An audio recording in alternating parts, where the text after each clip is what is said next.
Bueno, muchas gracias, doctor Ibáñez, y muchas gracias al comité organizador por haber considerado la participación de un servidor. Efectivamente, anoche platicando con Rosario, veíamos las grandes áreas de oportunidad que se tienen que trabajar en los 455 millones de kilómetros cuadrados, que es la cuenca del Bravo, que es la cuenca del Río Grande, que también se conoce de esa manera. Pero vamos a tratar de que en las siguientes diapositivas hacer un diagnóstico de lo que tiene la cuenca y de por qué no se avanza y por qué estamos y seguimos entrando en problemas. Voy a poner a consideración de ustedes algunas láminas y espero pues nos acompañen con la retroalimentación oportuna para poder seguir fortaleciendo estos trabajos. Sin embargo, el paradigma y la conclusión va a ser semejante. Ya lo estuvimos trabajando, Rosario, va a ser semejante. El material ahí está, las áreas de oportunidad ahí están, el conocimiento ahí está. Entonces, ¿qué es lo que falta? Estoy viendo a ver de cuál lado me siento más cómodo, aquí con las colegas de la Facultad de Químicas o de aquel lado. Ahí unos vamos a pasear igual que Rosario. Miren, dice la primera diapositiva, es una diapositiva con un enfoque social. Por lo general pensamos en un tema económico, la producción de alimentos bajo un tema económico, la explotación de los recursos naturales, pero no el aprovechamiento, y nos lleva a estar en estas condiciones. Donde se cosecha el agua, se produce marginación. En el estado de Chihuahua, donde más sed hay es en la Sierra Tarahumara. Los hermanos de la Sierra Tarahumara batallan para tener acceso al agua. Y la Sierra Tarahumara le da vida a tres grandes cuencas, que es la cuenca del Conchos, la cuenca del Yaqui y la cuenca del Fuerte. Las tres nacen en el municipio de Bocoina. Hay una derrama económica tremenda, se cosecha agua y se cosecha marginación y pobreza. Hay un investigador también de la Universidad de North Carolina, es Nick Harat, que una vez le robé esa imagen porque dice los bosques de la tierra están rotos, están impactados de alguna manera. Una de mis áreas de trabajo siempre ha sido la vocación productiva, y la vocación productiva de un territorio está definida por la capacidad que tiene para ser aprovechada, no explotada. Pero hablar de vocación no es hablar únicamente de un enfoque de recursos naturales. La vocación en un territorio también se define por las habilidades de las personas, por los gustos de las personas y por el eslabón económico documentado por la infraestructura instalada por la mano del hombre. Desarrollo responsable de la cuenca del Bravo. El derecho al agua. Ahí está la definición del derecho al agua. Sin embargo, ¿y cuáles son tus obligaciones? Tengo derecho al agua, ¿y cuáles son mis obligaciones con respecto al agua? Esta definición es de Naciones Unidas, Derechos Humanos, Organización Mundial de la Salud, en el 2011. ¿Cuáles son nuestros compromisos sociales con respecto al agua? ¿Cuáles son nuestros compromisos ambientales? Mucho se habla de variables socioeconómicas siempre, pero poco se habla de variables socioambientales para el desarrollo de las comunidades. Vamos a tratar de abordar estos objetivos de manera muy rápida y vamos a hacer una descripción de cómo es esta cuenca, 455,000 kilómetros cuadrados. ¿Qué más ocurre en la cuenca? Tiene una longitud de 3,000 kilómetros.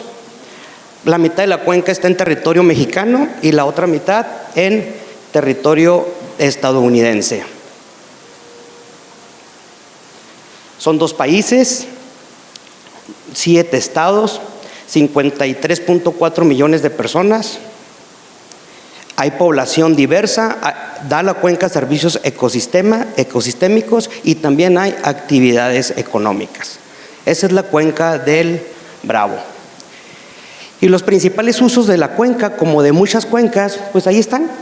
Hay infiltración, consumo doméstico, industria, evaporación, escurrimientos, agricultura, y también atiende compromisos de administrar un documento tratado en 1944 para repartir el agua de la cuenca. ¿Por qué administrar la cuenca? ¿Por qué trabajar en la administración de la cuenca del Bravo o de la cuenca del Río Grande? ¿Por qué? Miren, en los 80 años de vida, del 40 al 2020, ha habido explosión demográfica, ha habido cambio climático y se ha gestado una evolución a un sistema de consumismo o de globalización sin precedentes. Lo que ha pasado en 20, en 30 años, no había pasado en 100 años en el mundo, o en más años tal vez. Este trabajo lo hice consultando fuentes oficiales de Estados Unidos y de México para ver cuál había sido el comportamiento en el crecimiento de la población en los estados que integran la cuenca, 4 de México y 7 de Estados Unidos. Y aquí destaca el crecimiento que ha tenido los estados, el número de veces, cuánto han crecido. Por ejemplo, Nuevo León ha crecido 9.4 veces en los 80 años, Nuevo León. Nuevo México es el estado que menos ha crecido. Entonces, para que se den una idea, por qué en 80 años Nuevo León es uno de los estados que integran esta cuenca que ha tenido más problemas. Ha crecido 9.4 veces. Pero también, ¿qué más ha pasado en la cuenca en estos 80 años? Todos los datos que tengo son haciendo esa comparación México-Estados Unidos en ese periodo de tiempo. Aquí tenemos que la población se incrementa 6.5 veces para México y 3.5 veces para Estados Unidos. La esperanza de vida se incrementa de 57 a 75 años para México y de 69 a 78 para Estados Unidos. El índice de desarrollo humano, que también es una variable a considerar importante, que integra 3 subgrupos de subvariables, también ha cambiado. Se incrementa de 0.65 a 0.77 para México y para Estados Unidos de 0.86 a 0.92. Esto tiene efectivamente implicaciones importantes, porque cuando el índice de desarrollo humano es más cercano a 1, también demandamos más condiciones para vivir mejor, y todo está relacionado con el agua. Por si fuera esto o poco, la huella hídrica per cápita para México es de 978 metros cúbicos por año y para Estados Unidos 2.400. ¿Qué más tenemos por aquí? La temperatura en el mundo ha incrementado en este periodo de tiempo 1.3 grados y las emisiones de carbono per cápita en Estados Unidos es de 13.68 toneladas por año y de México 3.05.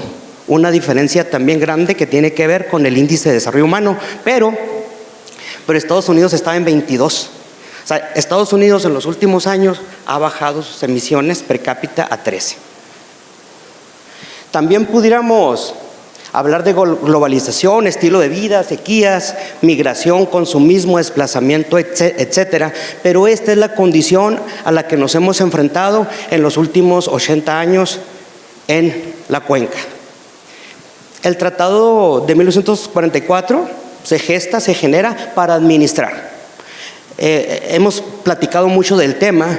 Yo creo que la comisión se ha encargado de administrar y trabajar para que el tratado se atienda y se cumpla. Y hay una historia grande en el tratado que se gesta antes del 44, y la firma final por el Senado se da hasta 1945.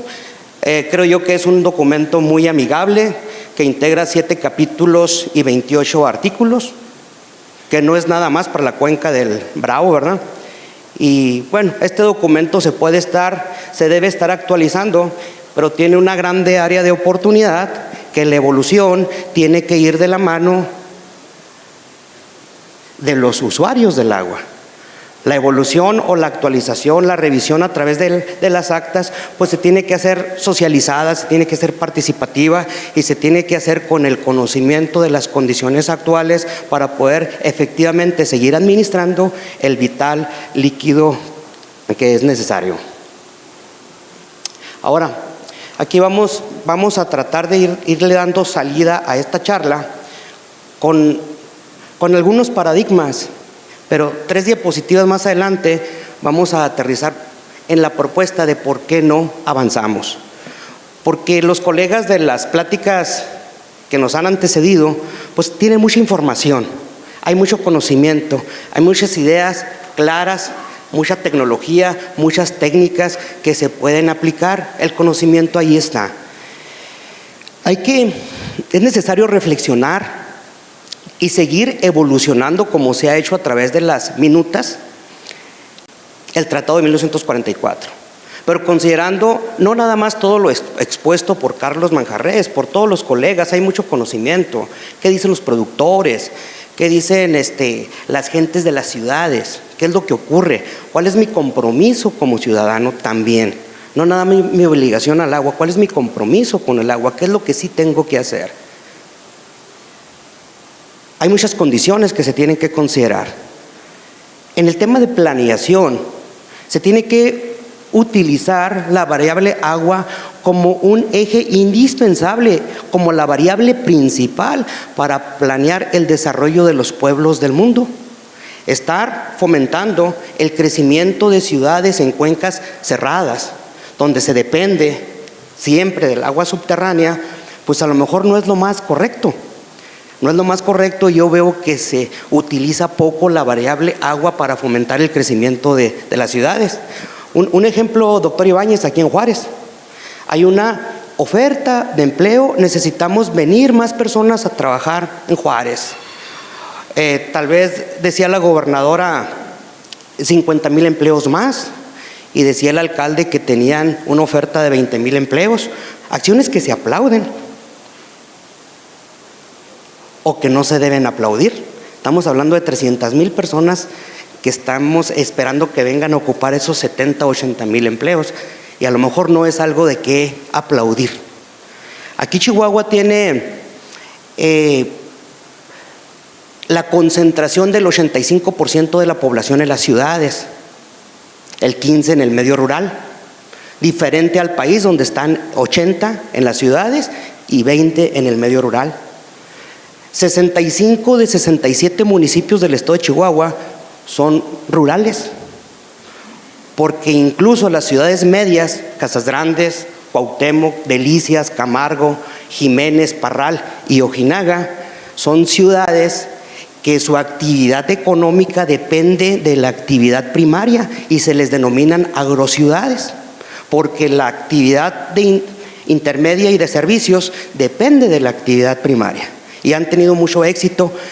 Y ustedes que conocen la geografía del estado se dan cuenta que esa alineación de ciudades, con excepción de Ojinaga, están alineadas a la Sierra Madre. ¿Se fijan? Tal vez 80, 90 kilómetros de las cordilleras de la Sierra Madre. Ahí es donde hay riqueza, ahí es donde hay agua, ahí es donde deberíamos pensar en planear el desarrollo. ¿Qué pasa en Madera, Temoza, Xigmataxic, Guerrero, Tomochi, San Francisco de Borja, Nonuaba, hasta Valleza? ¿Qué pasa en Satebó? Todas estas regiones que menciono, ahí se debería estar fomentando el desarrollo y crecimiento con responsabilidad de nuestro gran estado de Chihuahua. Y este es un ejemplo, pero así es Nuevo León, así es Tamaulipas, así es Texas, así debe ser Nuevo México, así debe ser. Nos divide, doctora Rosario, nos divide una línea, un sistema de gobierno, un tema cultural, pero sin embargo somos hermanos de la misma cuenca que tenemos que atender la misma problemática.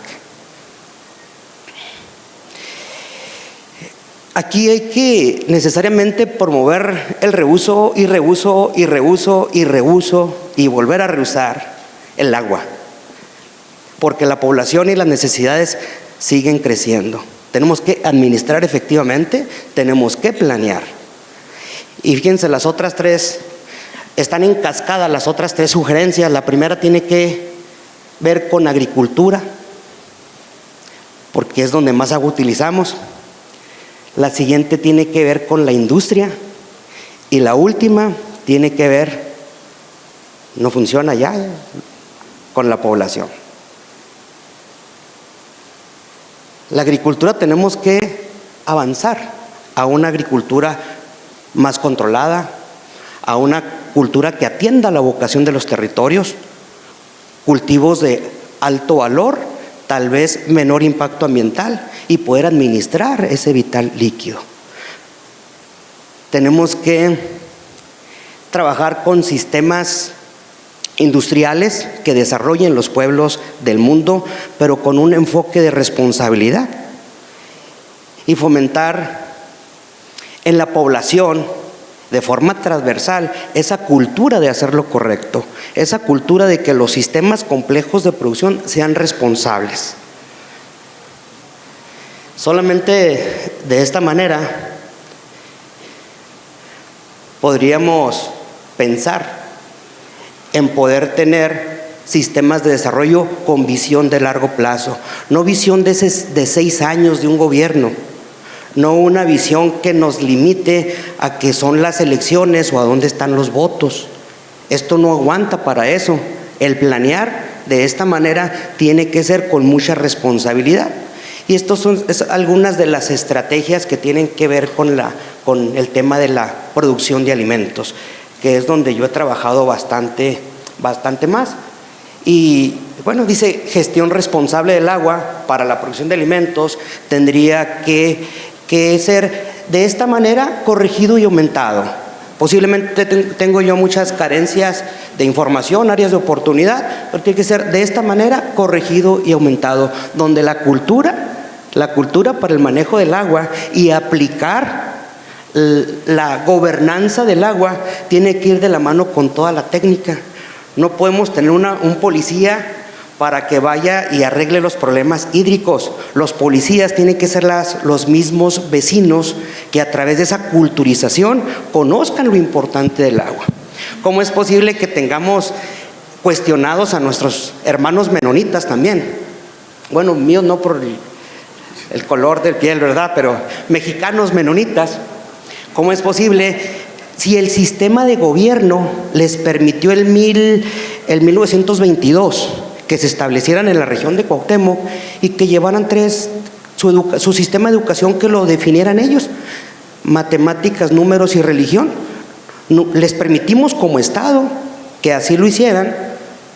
Entonces, ¿cómo les vamos a exigir que tengan un enfoque ecológico extraordinario y los cuestionamos? Pero el Estado lo permitió. Como el Estado permite algunos desarrollos con mínimo conocimiento de causa, y el artículo 27 constitucional, ahí está, y es claro: los recursos son propiedad de la nación, se dejan en manos de particulares para su fruto, pero en beneficio de la población. Y si yo estoy haciendo un uso mal del suelo o del manto freático, si estoy contribuyendo al calentamiento global, ¿qué es lo que ocurre entonces? Estoy atentando. Nos acercamos a la conclusión, Carlos. Bien. El desarrollo tiene que ser responsable.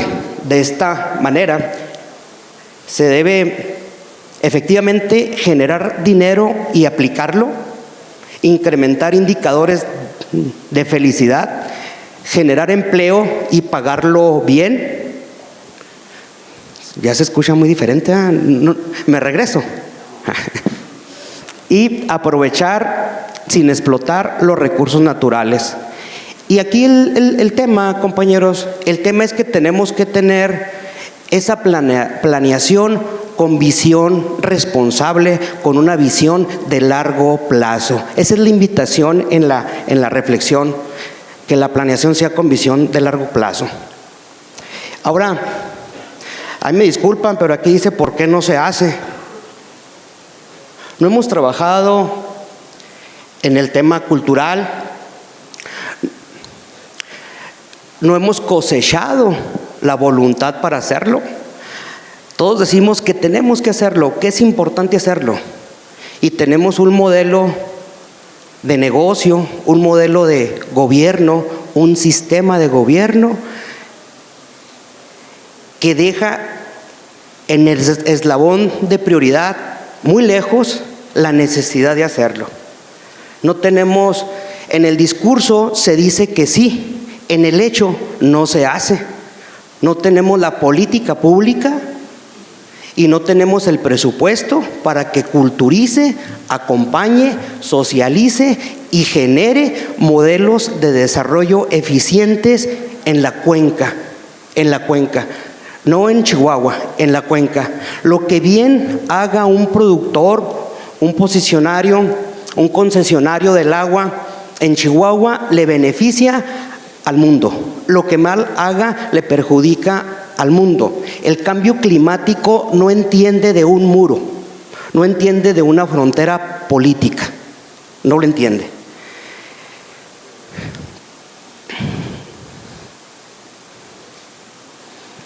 Hay dos ejes: hay que producir conservando con mucha responsabilidad y hay que generar valor a los productos del campo. Son dos ejes de desarrollo responsable que le van a dar más oportunidades y que van a poder combatir contra esa explosión demográfica, que es un problema, pero es un problema con el que tenemos que convivir. Ahí no podemos hacer mucho. Planear y administrar efectivamente. Todo esto nos debería llevar a un resultado, tener un balance. Ahí está el dinero, la primera columna, está el medio natural, y no podemos olvidar la responsabilidad social que tenemos. De alguna manera, esa responsabilidad social se tiene que reflejar en toda la cuenca, particularmente en la parte alta de la cuenca. Finalmente, les agradezco yo su tiempo. Nos hace falta que el sistema de gobierno funcione, que la política pública se aplique, que se fomente la cultura para salir de estos foros a la práctica, convertir en un hecho todas las exposiciones que hacemos todos nosotros, que no se quede nada más en el discurso. Les agradezco su tiempo, doctor. Gracias.